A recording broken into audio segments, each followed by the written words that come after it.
देखो ऐसा हुआ नहीं है कि कोई भी पेपर आ गया है, आउट हो गया है और मैंने उसकी एनालिसिस नहीं किया है। तो मैंने फाइनली नीट का पेपर निकाल लिया और एनालिसिस भी कर लिया है, ठीक है? तो अब तुम लोग जानने पे तुम लोगों को बहुत कुछ पता चलेगा। देखो आप पूरा का पूरा एनालिसिस किया हुआ है, ठीक है? तो तुम लोगों को जानने से बहुत कुछ पता चलने वाला है। तो वीडियो ना चुपचाप देखो, ठीक है? उसके बाद तो सरप्राइजेस है तुम्हारे लिए, ठीक है? तो मैं आ जाती हूँ इस पेज पे। तो देखो रीनीट के बारे में मुझे कुछ चीजें तो तुम्हें बिल्कुल बतानी है। मेरी बात ध्यान से सुनो। जो बाकी टीचर्स है ना, जो तुम्हें बताएंगे कि पेपर कैसा आया था, उनका teaching experience almost 18 to 19 years का है। एंड तुम लोग कितने इयर्स से पढ़ रहे हो एनसीईआरटी? 2 इयर्स से, क्योंकि अगर फर्स्ट अटेम्प्ट है, या तो अगर 3-4 साल से पढ़ रहे हो या तो 5 साल से पढ़ रहे हो, तो तुम्हारी खुद की एक्सपीरियंस होने वाली है। मेरे एक्सपीरियंस से ये पेपर इजी टू मॉडरेट था, या कुछ कुछ क्वेश्चंस ऐसे भी थे जो मॉडरेट टू हार्ड था, ठीक है? टू बी वेरी ऑनेस्ट, ठीक है? तो आज इस बारे में हम लोग बात करेंगे। हम लोग आज बात करने वाले हैं कि पेपर की डिफिकल्टी लेवल कैसी है, पेपर कैसा बना है, और पेपर हम लोगों को जितना अच्छा दिख रहा है उतना ही अच्छा है या नहीं है, ठीक है? Okay fine. तो फिजिक्स से स्टार्ट करते हैं। तो मुझे इच्छा नहीं थी फिजिक्स करने की। ये फिजिक्स का जो एनालिसिस है, ये मैंने किया तो बहुत मुश्किल से है, पर मुझे फिजिक्स को ना बिल्कुल अच्छा नहीं लगता, ठीक है? तो फिजिक्स का मैंने एनालिसिस करने के बाद मुझे पता चला इजी 29 ऐसे थे जो इजी हमें लग रहे थे। मीडियम कुछ थे जो 16, ऑलमोस्ट 16 थे जो मीडियम थे। डिफिकल्ट जो थे वो ऑलमोस्ट पांच ऐसे, 5-6 क्वेश्चन थे जो डिफिकल्ट थे। अगर क्लास 11 से मैं पकड़ू, तो अब मैं स्टार्ट करती हूँ। क्लास 11 से पकड़ू तो देखो यूनिट से 3 क्वेश्चन आए थे। मोशन इन 1D से एक क्वेश्चन आया, 2D से नहीं आया। क्या बात है, वेक्टर से क्वेश्चन नहीं है। एनएलएम एंड फ्रिक्शन से 1 क्वेश्चन था। Work power energy circular motion से 1 क्वेश्चन है। ग्रेविटेशन से 2 है। अरे वेटेज ज्यादा है भैया, बाबू भैया, वेटेज ज्यादा है तो क्वेश्चन तो रहेगा ही।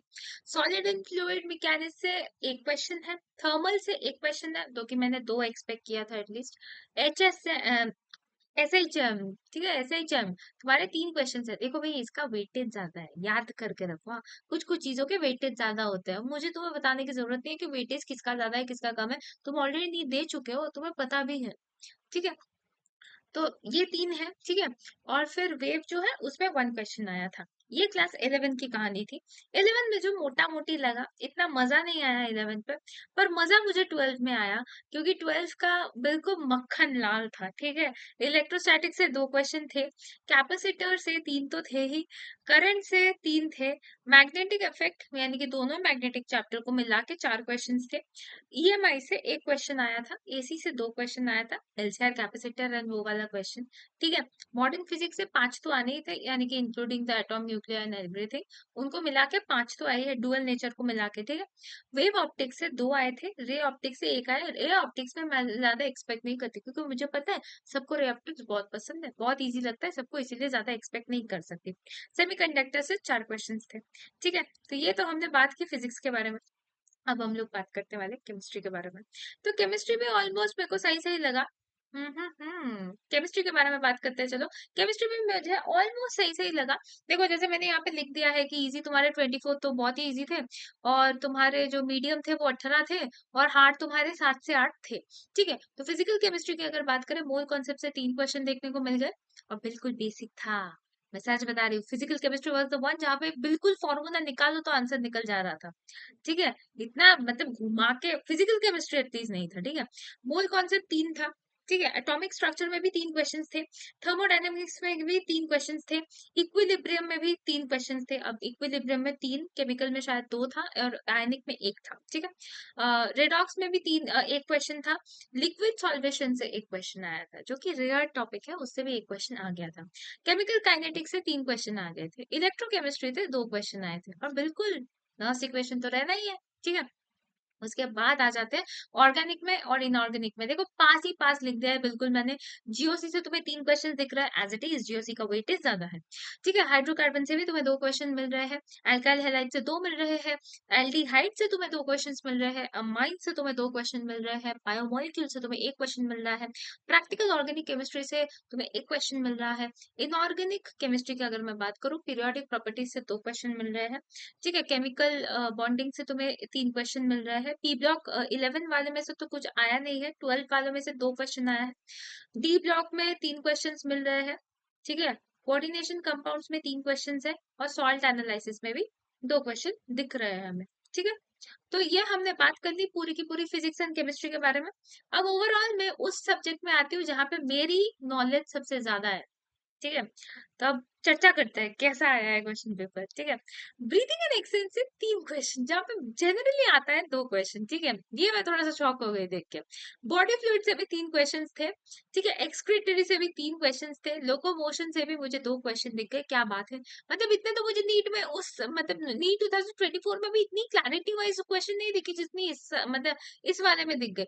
मतलब मैं ओवरऑल कहूँ ना तुमको, बहुत ही अच्छा क्वेश्चन था, मुझे तो मजा आया। इसको ऐसे क्वेश्चन होने चाहिए यार, मैं बता रही हूँ ऐसे क्वेश्चन होने चाहिए। ठीक है, फिर क्या आता है देखो, ह्यूमन रिप्रोडक्शन से 4 क्वेश्चन था, रिप्रोडक्टिव हेल्थ से 2 था। यानी कि मैं बस तुम्हें इतना बता रही हूँ कि ये human reproduction, reproductive health, human health, इनसे ऐसे क्वेश्चंस थे जिससे आराम से तुम हंसते हंसते हंसते हंसते तुम यहाँ से 32 मार्क्स उठा के लेके जा सकते हो, इतना इजी था। ठीक है, बायोटेक से तुम्हारे प्रिंसिपल वाले पार्ट से 5 क्वेश्चन आया था।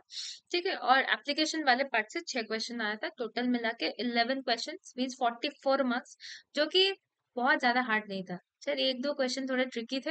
ठीक है, रेवोल्यूशन से 6 क्वेश्चन आया था जो कि अनएक्सपेक्टेड था, मुझे लगा 3 आएंगे पर 6 आ गया, क्या बात है। तो 6 क्वेश्चन आए। बायोमोलिक्यूल्स का वेटेज अच्छा था, 6 क्वेश्चन आए थे। एवोल्यूशन का भी इस बार वेटेज ज्यादा देखने को मिल रहा है। ठीक है, एनिमल किंगडम 3 क्वेश्चन आए, पर एनिमल किंगडम का वेटेज कम हो सकता है, पर जो चैप्टर है वो बहुत इंपॉर्टेंट है। उसके बाद है स्ट्रक्चरल ऑर्गेनाइजेशन, वहां से टिश्यू से 3 क्वेश्चन थे, कॉकरोच से 1 क्वेश्चन था। पेपर की अगर तुम ओवरऑल एनालिसिस मुझसे जानना चाहो, मैचिंग 34 थे, जो कि फिर से बड़ा नंबर है ना। स्टेटमेंट वाइज 11 थे, और असर्शन रीजन 3 थे। तुम्हें पिछले बार का याद है, पिछले बार मैचिंग ऑलमोस्ट 48 से ज्यादा था, और इस बार देखो कम कर दिया है थोड़ा सा, क्योंकि मैचिंग भाई टाइम लेता है। देखने से लगता है ना कि मैचिंग टाइम नहीं लेता, पर टाइम लेता है। ठीक है, अच्छा अगर तुम्हें पेपर चाहिए, अगर तुम्हें पेपर चाहिए टेलीग्राम पे जाओ। पहले तो तुम नीचे देखो, नीचे लिंक तुम्हें मिल जाएगा, वहां से टेलीग्राम पे जाओ और टेलीग्राम से पेपर कलेक्ट करो। ये जो एनालिसिस वाला पीडीएफ है तुम्हें वहां पे मिलेगा। अगर तुम्हें लग रहा है कि अभी तुम्हारे पास इतना टाइम नहीं है कि तुम ये बैठते सुनोगे, तो कोई बात नहीं, जाओ चैनल पे, जाओ चैनल पे जाके पीडीएफ कलेक्ट करो और उस पीडीएफ से पढ़ाई करो। सिंपल सी बात है, एक बार वेटेज चेक कर लो, वेटेज के अनुसार अपना प्रिपरेशन जितना कर सकते हो करो, क्योंकि रीनीट होने के चांसेस 50-50 है। नो कमेंट्स ऑन रीनीट, होगा या नहीं होगा हमें नहीं पता है, पर अगर हो गया तो ऐसा ही वेटेज रहेगा। इसीलिए ये वीडियो बहुत ज्यादा इंपॉर्टेंट है तुम्हारे लिए। ठीक है, ओके, तो ये तो मैंने तुम्हें जूलॉजी का बता दिया, बोटानी का बताते हैं। चलो, सेल का जो यूनिट है वहां से 5 और 4, मतलब सेल साइकिल से 4 क्वेश्चन थे और सेल यूनिट से 5 क्वेश्चन थे, टोटल मिला के 9 क्वेश्चन बने हैं। बायोलॉजिकल क्लासिफिकेशन से 1 क्वेश्चन था, हालांकि इस साल लिविंग वर्ल्ड से बिल्कुल भी क्वेश्चन नहीं थे। मॉर्फोलॉजी से 3 क्वेश्चन थे, फोटोसिंथेसिस से भी 3 थे, रेस्पिरेशन एंड प्लांट से 2 क्वेश्चन आ गए थे, प्लांट किंगडम से 3 क्वेश्चन आ गए थे, एनाटॉमी से 4 क्वेश्चन आ गए थे। बोले तो ये वाला पार्ट थोड़ा स्कोर करना डिफिकल्ट होता है सबके लिए, पर कर लेते हैं बहुत लोग। ठीक है, सेक्सुअल रिप्रोडक्शन में क्या हुआ, 3 क्वेश्चन है। प्रिंसिपल इन इनहेरिटेंस में हमें 5 क्वेश्चन देखने को मिले। मैं ना जेनेटिक्स के ऊपर जब बहुत ज्यादा प्रेशर डालती हूँ ना, किसी रीजन से डालती हूँ, बहुत मैं जेनेटिक्स के ऊपर प्रेशर डालती हूँ, और प्रिंसिपल इनहेरिटेंस का जस्ट मैंने 2 दिन पहले वन शॉट करवाया है। कौन देखेगा वो, हाँ, भूत देखेगा, फिर नीट किसको मिलेगा। जल्दी जाओ उसको देख के आओ नालायक को। ठीक है, फिर मॉलिक्यूलर बेसिस ऑफ इनहेरिटेंस, वहां पे तुम्हें 4 क्वेश्चंस मिल गए हैं। माइक्रोब से तुम्हें 2 क्वेश्चंस मिले हैं, ऑर्गेनिज्म एंड पॉपुलेशन से 2 क्वेश्चन, इकोसिस्टम से 3, और बायोडाइवर्सिटी से 4 क्वेश्चन। मैं अगर बताऊं जो मैंने ये वाला पार्ट लिखा है, जो कि 12th की बॉटनी वाली पोर्शन है, ये बहुत इजी थी। यहाँ से मतलब मार्क्स उठाना काफी इजी था। यानी कि देखा जाए तो बायो से 360 उठाना कोई बड़ी बात तो थी नहीं इस क्वेश्चन पेपर के अकॉर्डिंग अगर बोले। ठीक है, तो इतना याद रखना है कि bio was easy, bio was very much good. ठीक है, मुझे बहुत पसंद आया बायो। पर हाँ, फिजिक्स का एक क्वेश्चन थोड़ा कंट्रोवर्शियल है, जिसके बारे में दूसरी वीडियो में बात करेंगे। और केमिस्ट्री ऑलमोस्ट ठीक ठाक थी। मैं बोलूंगी ऑर्गेनिक एंड इनऑर्गेनिक पार्ट में उन्होंने थोड़ी सी डिफिकल्टी लाने की कोशिश की, पर फिजिकल का पार्ट बहुत इजी रखा। ओवरऑल अगर तुम अब मुझसे जानना चाहते हो कि जैसे लेवल के क्वेश्चंस बनते थे क्या वैसे ही लेवल के क्वेश्चंस बन गए, तो मैं बोलूंगी कि हाँ, वैसे तो बने हैं, पर थोड़ा सा तो डिफरेंट है, मतलब कि थोड़ा तो इधर उधर चेंजेस लाए गए हैं। अब बहुत लोग बोलेंगे तुमको चैप्टर का वेटेज तो सेम है, चैप्टर का वेटेज सेम है ना। मुझे थोड़ा सा ओरिएंटेशन में अलग दिखा और मुझे पसंद आया। मैं ये नहीं बोल रही हूँ कि मतलब गंदे तरीके से चेंजेस आए हैं, अच्छे तरीके से चेंजेस आए। अगर ऐसा क्वेश्चन पेपर बनता है तो सच में सिलेक्शन होना ही है, होना ही है, होना ही है। ओवरऑल इस क्वेश्चन पेपर पे अगर तुम कट ऑफ मुझे पूछो कि कट ऑफ कितना होना चाहिए इस क्वेश्चन पेपर के अकॉर्डिंग, मुझे लगता है 610 इज इनफ।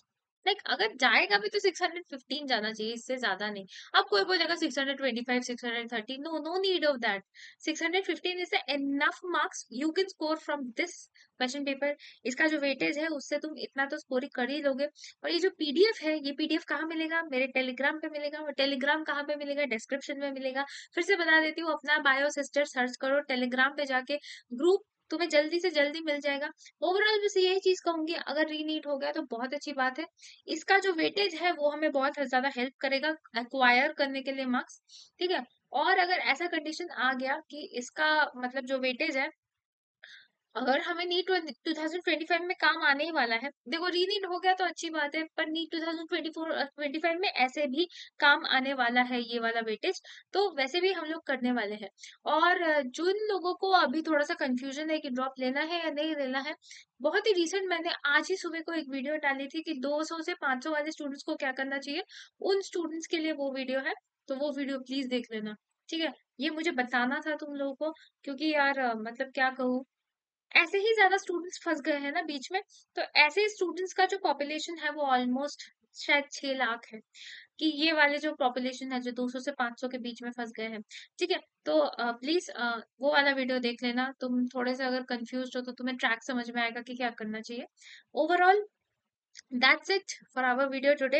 एंड अगर तुम चाहते हो कि बायोलॉजी का डिटेल्ड सोल्यूशन एनालिसिस बनाओ दीदी, वो भी बन जाएगा। अरे क्यों नहीं बनेगा, जो बोलोगे वो बनेगा, बस पढ़ाई करनी रहनी चाहिए। ठीक है, ओके, तो आज बस हम लोगों ने इतनी देर तक किया एनालिसिस।